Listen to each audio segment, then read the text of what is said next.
काही मंदबुद्धी लोक अशा ऐतिहासिक आणि पौराणिक ठिकाणी येऊन दारू प्यायला बसतात। थोड्या दिवसांनी आपल्या नदीमध्ये एक केंदा दिसणार आहे।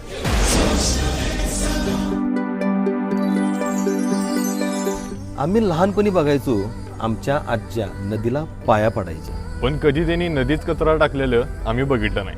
आणि बहुतेक म्हणूनच आमच्यावर हे संस्कार झालेत आणि नदीत कचरा टाकायचं धाडस आम्ही कधीच केलं नाही।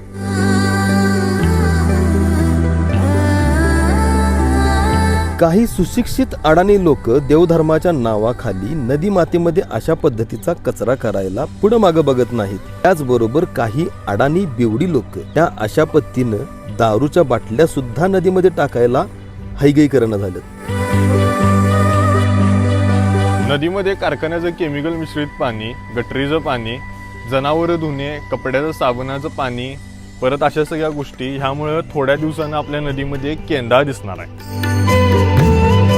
आणि आपल्या इथं पावला पावलाला बारची व्यवस्था केल्या तरी सुद्धा काही मंदबुद्धी लोक अशा ऐतिहासिक आणि पौराणिक ठिकाणी येऊन दारू प्यायला बसतात। हे तुम्हाला कितपत योग्य वाटते कमेंट मध्ये सांगा। हा ऐतिहासिक ठेवा जपण्याची जबाबदारी आपली आहे आणि ही जागा स्वच्छ ठेवण्याची जबाबदारी सुद्धा आपलीच आहे।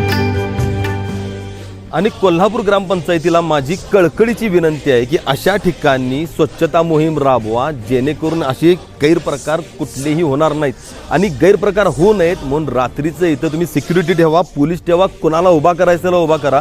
गैरप्रकार करणाऱ्यांच्या डांगीची साल्ट काढा, कारण नदी स्वच्छ आहे तर आपण स्वच्छ आहे, आपलं आरोग्य स्वच्छ आहे। जय हिंद, जय महाराष्ट्र।